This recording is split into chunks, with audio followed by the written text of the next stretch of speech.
நான் என் 5வது பிறந்த நாளை நெருங்கிக் கொண்டிருந்தபோது நான் பள்ளிக்கு அனுப்பப்படுவேன் என்று கூறப்பட்டது. இதுபோன்ற சூழ்நிலைகளில் மற்ற குழந்தைகள் எப்படி உணர்ந்தார்கள் என்று எனக்கு தெரியவில்லை. ஆனால் நான் மிகவும் மகிழ்ச்சியடைந்தேன். உங்கள் அண்ணன்களும் அக்காமாரும் தினமும் காலையில் பள்ளிக்கு தயாராகிச் செல்வதைப் பார்ப்பதும் உங்களுக்கு வயதாய்விடவில்லை என்பதற்காக வீட்டில் விடப்படுவதும் மிகவும் வேதனையான அனுபவமாகும். குறைந்தபட்சம் நான் அப்படித்தான் உணர்ந்தேன். அதனால்தான் நான் மிகவும் மகிழ்ச்சியடைந்தேன். இது எனக்கு ஒரு முக்கியமான நாளாக அமையவிருந்தது. இறுதியாக, விடுமுறை நாட்களைத் தவிர வேறு நாட்களில் வீட்டில் இருக்காத, வளர்ந்த, மரியாதைக்குரிய மனிதர்களுடன் நான் சேரப்போகிறேன். வகுப்புகள் சரியாக காலை 10 மணிக்கு தொடங்கும் என்பதால் நாங்கள் காலை 10 மணிக்கே புறப்பட வேண்டியிருந்தது. என் வயதையொத்த என் மாமாக்கள் இருவருக்கும் என்னுடன் சேர்ந்து பள்ளியில் சேர்க்கப்படவிருந்தனர். நாங்கள் அனைவரும் தயாரானதும் எங்களை பள்ளிக்கு அழைத்துச் செல்லவிருந்த குதிரை வண்டியை நோக்கி ஓட ஆரம்பித்தோம். அப்போது துரதிருஷ்டவசமாக நான் வழுக்கி விழுந்தேன். எனக்கு காயம் ஏற்பட்டது. தலையில் கட்டப் போட்டுக்கொண்டு படுக்கையில் இருக்கச் சொன்னார்கள். வண்டியின் சக்கரங்களின் ஓசை தூரத்தில் மெல்ல மெல்ல குறைந்தது. அதிர்ஷ்டசாலிகள் சென்று விட்டார்கள். ஆனால் நான் இருள் சூழ்ந்த முகத்துடன் என் ஆசைகள் தகர்ந்து போய் அங்கேயே கிடந்தேன். 24 மணி நேரம் கழித்து எனக்கு ஆறுதல் கிடைத்தது. எங்களுடையது ஒரு மிஷனரி பள்ளியாகும். இது முக்கியமாக ஐரோப்பிய மற்றும் ஆங்கிலோ இந்திய சிறுவர் சிறுமிகளுக்காகவும் இந்தியர்களுக்கு குறைந்த அளவு இடங்களும் ஒதுக்கப்பட்டிருந்தது. எங்கள் அண்ணன் அக்காமார் அனைவரும் இந்த பள்ளியில்தான் சேர்ந்திருந்தார்கள். அதனால் நானும் சேர்ந்தேன். எங்கள் பெற்றோர் ஏன் இந்த பள்ளியை தேர்ந்தெடுத்தார்கள் என்று எனக்கு தெரியவில்லை. ஆனால் மற்ற இடங்களை விட ஆங்கில மொழியை இங்கு நாங்கள் விரைவாகவும் சிறப்பாகவும் கற்றுக்கொள்வோம் என்பதால் இருக்கலாம் என்று நான் ஊகிக்கிறேன். அந்த நாட்களில் ஆங்கில அறிவுக்கு அதிக மதிப்பு இருந்தது. நான் பள்ளிக்குச் சென்றபோது ஆங்கில எழுத்துக்களை மட்டும் கற்றுக்கொண்டிருந்தேன் என்பதை நான் இன்னும் நினைவில் வைத்திருக்கிறேன். ஒரு வார்த்தை கூட ஆங்கிலம் பேச முடியாமல் நான் எப்படி சமாளித்தேன் என்பது எனக்கே ஆச்சரியமாக இருக்கிறது. ஆங்கிலத்தில் பேச நான் செய்த முதல் முயற்சிகளில் ஒன்றை நான் இன்னும் மறக்கவில்லை. எங்களுக்கு சிலேட் பென்சில்கள் கொடுக்கப்பட்டு எழுத முயற்சிக்கும் முன் அவற்றை கூர்மையாக்கச் சொன்னார்கள். என்னுடையது என் மாமாவினுடையதை விடச் சிறப்பாக செய்யப்பட்டிருந்தது. எனவே நான் எங்கள் ஆசிரியரிடம் ரணேந்திரா மோடா ஐஷோரோ என்று கூறி அதைக் காட்டினேன். நான் ஆங்கிலத்தில் பேசினேன் என்று நினைத்தேன். எங்கள் ஆசிரியர்கள் ஆங்கிலோ இந்தியர்கள்.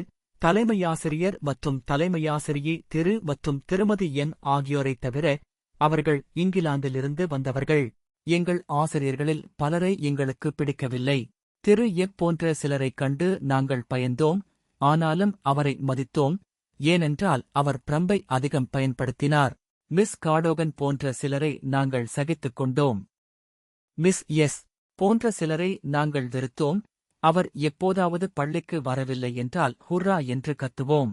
திருமதி எங்கை எங்களுக்கு பிடித்திருந்தது. ஆனால் குழந்தை வகுப்பில் எங்களின் முதல் ஆசிரியரான மிஸ் சாரா லாரன்ஸை நாங்கள் மிகவும் நேசித்தோம். குழந்தையின் மனதை புரிந்து கொள்ளும் அவர் எங்களுக்கு மிகவும் பிடித்திருந்தது. அவர் இல்லை என்றால் ஆங்கிலத்தில் என்னை வெளிப்படுத்த முடியாமல் தவித்து அந்த நேரத்தில் நான் இவ்வளவு எளிதாக சமாளித்திருப்பேனா என்பது சந்தேகமே.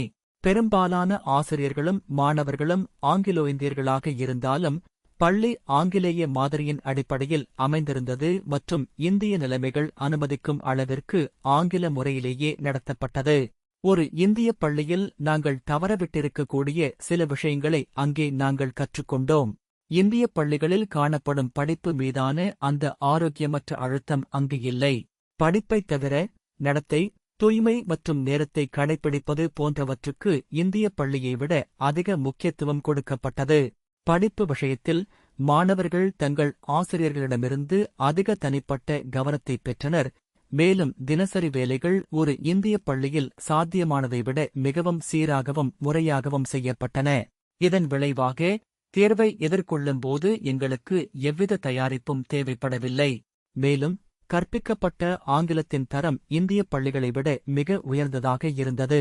ஆனால் இவை அனைத்தையும் கருத்தில் கொண்ட பிறகும் இன்று ஒரு இந்திய சிறுவனை இதுபோன்ற பள்ளிக்குச் செல்லுமாறு நான் அறிவுறுத்துவேனா என்பது எனக்கு சந்தேகமே. அங்கு கற்பிக்கப்பட்ட கல்வியில் ஒரு ஒழுங்கும் முறையும் இருந்தாலும் அந்தக் கல்வியே இந்திய மாணவர்களின் தேவைகளுக்கு ஏற்றதாக இல்லை. பைபிள் கற்பிப்பதற்கு அதிக முக்கியத்துவம் கொடுக்கப்பட்டது, மேலும் அதை கற்பிக்கும் முறை சுவாரஸ்யமற்றதாக இருந்தது. எங்களுக்கு எதுவும் புரிகிறதோ இல்லையோ பைபிள் பாடங்களை மனப்பாடம் செய்ய வேண்டியிருந்தது, ஏதோ புனித நூல்களை மனப்பாடம் செய்யும் பாதிரியார்களைப் போல. 7 நீண்ட ஆண்டுகளாக ஒவ்வொரு நாளும் பைபிள் கற்பிக்கப்பட்டாலும் பல ஆண்டுகளுக்குப் பிறகு நான் கல்லூரியில் இருந்தபோதுதான் முதன்முறையாக பைபிளை விரும்ப ஆரம்பித்தேன் என்று சொன்னால் அது மிகையாகாது. எங்களை மனதளவில் முடிந்தவரை ஆங்கிலேயர்களாக மாற்றும் வகையில் பாடத்திட்டம் வடிவமைக்கப்பட்டிருந்தது என்பதில் சந்தேகமில்லை. கிரேட் பிரிட்டனின் புவியியல் மற்றும் வரலாற்றைப் பற்றி நாங்கள் அதிகம் கற்றுக்கொண்டோம், ஆனால் இந்தியாவைப் பற்றி விகிதாசாரப்படி மிகக் குறைவாகவே கற்றுக்கொண்டோம் மற்றும் நாங்கள் இந்திய பெயர்களை பயன்படுத்த வேண்டியிருந்தபோது நாங்கள் வெளிநாட்டவர்களைப் போலவே அவற்றை பயன்படுத்தினோம். நாங்கள் எங்கள் லத்தீன் பெயர்ச்சொற்களை போனஸ், போனா, போனம் மிக முன்னதாகவே தொடங்கினோம். மேலும் நாங்கள் அந்த பள்ளியை விட்டு வெளியேறும் வரை எங்கள் சமஸ்கிருத பெயர்ச்சொற்களைப் பற்றி கஜ கவலைப்பட வேண்டியதில்லை. இசையைப் பொறுத்தவரை நாங்கள் எங்கள் காதுகளை டோ, ரே, மீ, ஃபா என்பதற்கு பழக்கப்படுத்த வேண்டியிருந்தது, ச, ரீ, க, மா என்பதற்கு அல்ல. அந்த புத்தகங்களில் ஆங்கில வரலாறு அல்லது ஐரோப்பாவில் வழக்கில் உள்ள விசித்திர கதைகள் போன்ற கதைகள் இருந்தன, அவற்றில் இந்திய வம்சாவளிக்குரிய ஒரு வார்த்தை கூட இல்லை. மேலும் எந்த இந்திய மொழியும் கற்பிக்கப்படவில்லை. எனவே நாங்கள் ஒரு இந்திய பள்ளியில் சேரும் வரை எங்கள் தாய்மொழியை முற்றிலும் புறக்கணித்தோம். மேற்கூறியவற்றிலிருந்து நாங்கள் பள்ளியில் மகிழ்ச்சியாக இல்லை என்று முடிவு செய்வது தவறாகும். மாறாக முதல் சில ஆண்டுகளில் கற்பிக்கப்பட்ட கல்வி இந்திய நிலைமைகளுக்கு ஏற்றதாக இல்லை என்பதை நாங்கள் உணரவே இல்லை. மற்ற மாணவர்களைப் போலவே நாங்களும் எங்கள் வழியில் வந்த எதையும் ஆர்வமாக கற்றுக்கொண்டோம், பள்ளி அமைப்புடன் முழுமையாக ஒத்துப்போனோம். நல்ல நடத்தை உள்ள சிறுவர் சிறுமிகளை உருவாக்கும் பள்ளி என்ற நற்பெயரைக் கொண்டிருந்தது, நாங்கள் அதற்கேற்ப வாழ முயன்றோம். எங்கள் பெற்றோர் ஒட்டுமொத்தமாக எங்கள் முன்னேற்றத்தில் திருப்தி அடைந்தார்கள் என்று நினைக்கிறேன். எங்கள் குடும்ப உறுப்பினர்கள் எந்த வகுப்பில் இருந்தாலும் பொதுவாக முதலிடத்தில் இருந்ததால் பள்ளி அதிகாரிகளிடம் எங்கள் குடும்பத்தினருக்கு நல்ல பெயர் இருந்தது. ஆங்கில வழியில் நடத்தப்படும் பள்ளியில் எதிர்பார்க்கப்படும் அளவுக்கு விளையாட்டுகளுக்கு முக்கியத்துவம் கொடுக்கப்படவில்லை. எங்கள் தலைமையாசிரியர் அதிகம் விளையாட்டில் ஆர்வம் காட்டாதவர் என்பதே இதற்குக் காரணமாக இருக்கலாம். அவர் பல வழிகளில் ஒரு தனித்துவமான ஆளுமை மற்றும் வலுவான விருப்பம் கொண்டவர் மற்றும் பள்ளியின் வளாகத்திற்குள் எங்கும் அவரது குணத்தின் முத்திரையைக் காண முடிந்தது. அவர் ஒரு கடுமையான ஒழுக்கவாதி மற்றும் நல்ல நடத்தைக்கு அதிக முக்கியத்துவம் கொடுப்பவர். முன்னேற்ற அறிக்கையில் பல்வேறு பாடங்களுக்கு மட்டுமல்லாமல் நடத்தை, தோற்றம், தூய்மை, நேரத்தை கடைப்பிடிப்பது ஆகியவற்றுக்கும் மதிப்பெண்கள் வழங்கப்பட்டன. எனவே அங்கிருந்து வெளியேறிய சிறுவர் சிறுமிகள் நல்ல நடத்தை உடையவர்களாக இருந்ததில் ஆச்சரியமில்லை.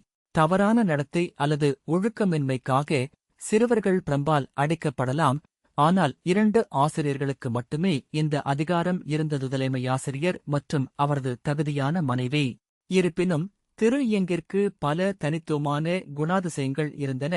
அவரைப் பற்றி நாங்கள் பல நகைச்சுவைகளைச் சொல்வோம். அவருக்கு ஒரு மூத்த சகோதரர் இருந்தார். அவர் ஒரு பிரம்மச்சாரி மற்றும் மிஷனரி. அவருக்கு நீண்ட தாடி இருந்தது. அவர் குழந்தைகளை மிகவும் விரும்புவார் மற்றும் அவர்களுடன் விளையாட விரும்புவார். எங்கள் தலைமையாசிரியரை அவரது மூத்த சகோதரரிடமிருந்து வேறுபடுத்துவதற்காக நாங்கள் அவருக்கு யங் என்று பெயரிட்டோம். பிந்தையவர் ஓல்ட் யங் என்று அழைக்கப்பட்டார். திரு யங் குளிருக்கு மிகவும் உணர்திறன் உடையவர். சூடான நாளில் கூட காற்று உள்ளே வராமல் இருக்க ஜன்னல்களை மூடிவிடுவார்.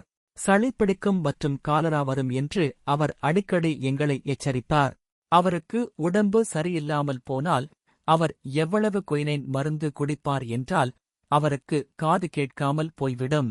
அவர் நாட்டில் 20 ஆண்டுகள் வாழ்ந்த பிறகும் உள்ளூர் மொழியில் ஒரு வார்த்தை கூட பேச முடியாது. பார்வையிடவோ அல்லது சுற்றுப்பயணம் செய்யவோ விரும்பவில்லை.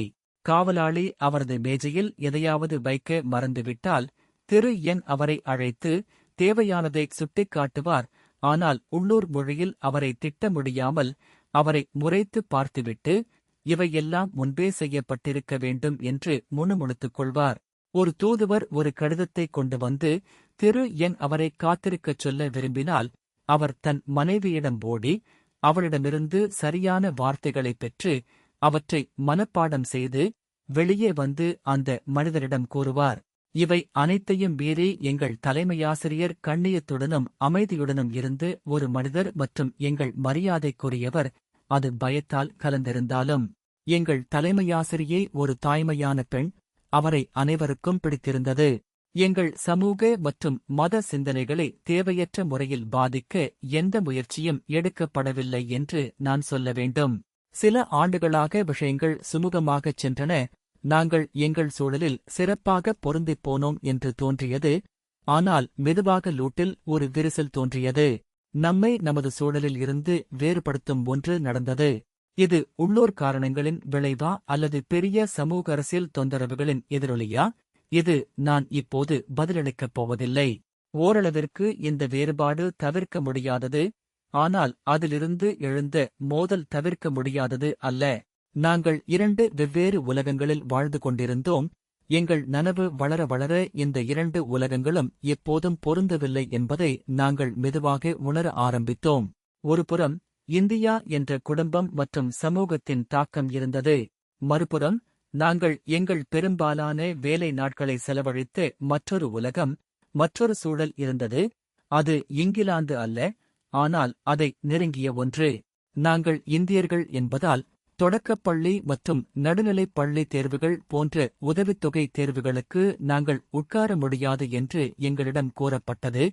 இருப்பினும் எங்கள் ஆண்டுத் தேர்வுகளில் எங்களில் பலர் வகுப்பில் முதலிடம் பெற்றோம். ஆங்கிலோ இந்திய சிறுவர்கள் தன்னார்வலர் படையில் சேர்ந்து துப்பாக்கியை தோளில் சுமக்க முடியும், ஆனால் நாங்கள் முடியாது. இதுபோன்ற சிறிய சம்பவங்கள், நாங்கள் ஒரே நிறுவனத்தில் சேர்ந்திருந்தாலும் இந்தியர்களாக நாங்கள் ஒரு தனி வர்க்கம் என்ற உண்மையை எங்கள் கண்களுக்கு திறக்கத் தொடங்கின. பின்னர் ஆங்கிலேய மற்றும் இந்திய சிறுவர்களுக்கு இடையே அவ்வப்போது சண்டைகள் ஏற்படும். இது ஒரு குத்துச்சண்டை போட்டியில் முடியும். இதில் அனுதாபங்கள் இன அடிப்படையில் அணிதிரட்டப்படும். எங்களுடன் படிக்கும் ஒரு மிக உயர்ந்த இந்திய அதிகாரியின் மகன் தனது வீட்டில் இந்தியர்களுக்கும் ஐரோப்பியர்களுக்கும் இடையே போட்டிகளை ஏற்பாடு செய்வார். மேலும் எங்களில் நன்றாக விளையாடக்கூடியவர்கள் இரு தரப்பிலும் சேருவார்கள்.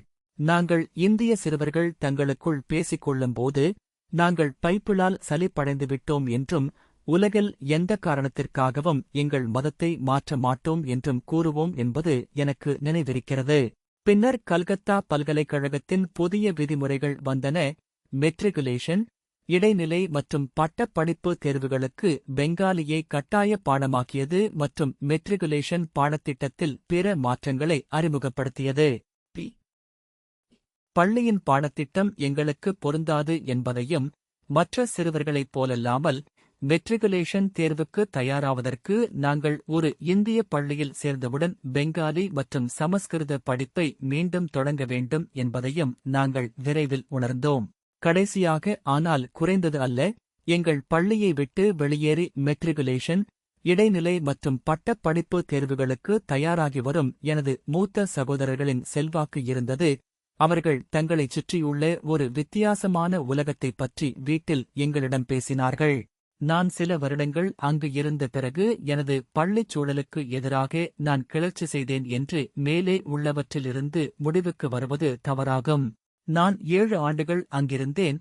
1902 முதல் 1908 வரை என் சுற்றுப்புறங்களில் முழுமையாக திருப்தியடைந்தேன். மேலே குறிப்பிட்டுள்ள தொந்தரவு செய்யும் காரணிகள் எங்கள் வாழ்க்கையின் சீரான ஓட்டத்தை பாதிக்காத கடந்து போகும் சம்பவங்களாகும். முடிவில் மட்டுமே எனக்கு ஒரு தெளிவற்ற மகிழ்ச்சியற்ற உணர்வு இருந்தது. என் சூழலுடன் நான் சரியாக பொருந்தவில்லை என்ற உணர்வு மற்றும் ஒரு இந்திய பள்ளியில் சேர வேண்டும் என்ற வலுவான ஆசை இருந்தது. அங்கு நான் மிகவும் நிம்மதியாக உணர்வேன் என்று நினைத்தேன். மேலும் விசித்திரமாக, ஜனவரி 1909 நான் எங்கள் தலைமையாசிரியருடன் கைகுலுக்கி பள்ளி ஆசிரியர்கள் மற்றும் மாணவர்களிடம் விடைபெற்ற போது நான் எந்த வருத்தமும் இல்லாமல் ஒரு கண நேரம் கூட வேதனையின்றி அவ்வாறு செய்தேன். அந்த நேரத்தில் எனக்கு என்ன நடந்தது என்பதை புரிந்து கொள்வது எனக்கு முற்றிலும் சாத்தியமற்றது. இவ்வளவு காலம் கடந்த பிறகும் வளர்ந்த மனதின் உதவியுடன் மட்டுமே என்னிடம் வேலை செய்த சில காரணிகளை என்னால் இப்போது பகுப்பாய்வு செய்ய முடியும். படிப்பை பொறுத்தவரை நான் பொதுவாக முதலிடத்தில் இருந்ததால் இந்த காலகட்டத்தில் எனது பதிவு திருப்திகரமாக இருந்தது. ஆனால் நான் விளையாட்டுகளில் மோசமாக செயல்பட்டதால் மற்றும் நடந்த போட்டிகளில் நான் எந்த பங்கும் வகிக்காததால் ஒரு இந்திய பள்ளியில் வழக்கமாக இருக்கும் முக்கியத்துவம் படிப்புகளுக்கு இல்லாததால் நான் என்னை பற்றி ஒரு மோசமான கருத்தைக் கொண்டிருந்தேன். நான் முன்பு குறிப்பிட்ட அந்த முக்கியத்துவமின்மை உணர்வதன் நம்பிக்கையின்மை என்னை தொடர்ந்து வேட்டையாடியது. மிக குறைந்த தரத்தில் சேர்ந்ததால் நான் மற்றவர்களை பார்த்துவிட்டு என்னையே தாழ்த்திக் கொள்ளும் பழக்கத்திற்கு வந்திருக்கலாம். எல்லாவற்றையும் கருத்தில் கொண்டால் நான் இப்போது ஒரு இந்திய சிறுவன் அல்லது சிறுமியை அப்படிப்பட்ட பள்ளிக்கு அனுப்ப மாட்டேன். குழந்தை நிச்சயமாக தவறான பழக்க வழக்க உணர்வாலும் அதன் விளைவாக ஏற்படும் மகிழ்ச்சியற்ற உணர்வாலும் பாதிக்கப்படுவார், குறிப்பாக அவர் உணர்திறன் கொண்டவராக இருந்தால்.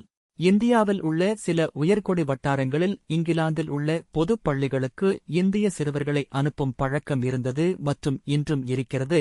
இதைப் பற்றியும் நான் அதையே சொல்வேன்.